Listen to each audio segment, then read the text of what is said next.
Lifehack dodasi. Okey, oddiy mashina haydaysizmi yo elektromobilmi? Farqi yo'q. Smartphone Androidmi siz uchun yengillik dodasi bor.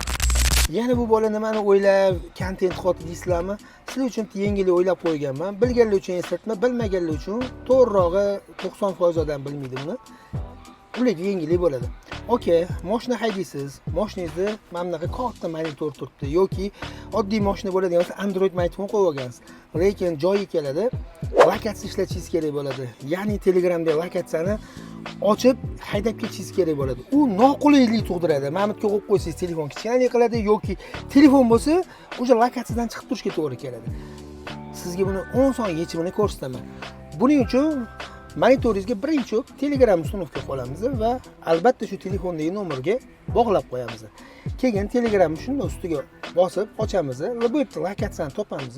Ustiga bitta bossam, o'sha mashina ikonkasi ochiladi. Marshrutni bossangiz Google kartadan, открытni bossangiz, agar Android smartfoningizda Yandex karta, Waze yo qaysidir kartalar bo'ladigan bo'lsa, o'shalardan tanlab chiqib ketsangiz bo'ladi.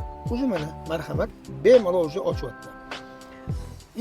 Bundan tashqari monitorim zayin bo'lib qoldi, karta bilan muzikani qanaqa eshitaman desanglar, monitorda spetsialniy knopka bor. O'shani bitta bossanglar, ekran ikkitaga bo'linadi va albatta ikkinchi qismiga bemalol YouTube'larni qo'yib yoki muzikalarni qo'yib eshitib ketishingiz mumkin.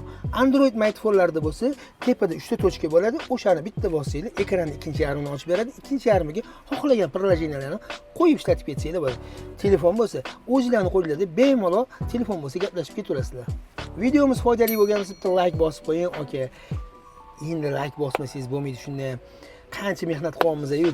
Okey, bu videoni bo'lsa, butun elektromobil haydaydigan yoki Android smartfoni bor tanishligi tashlab qo'ying. Inshaalloh manfaatli bo'ladi.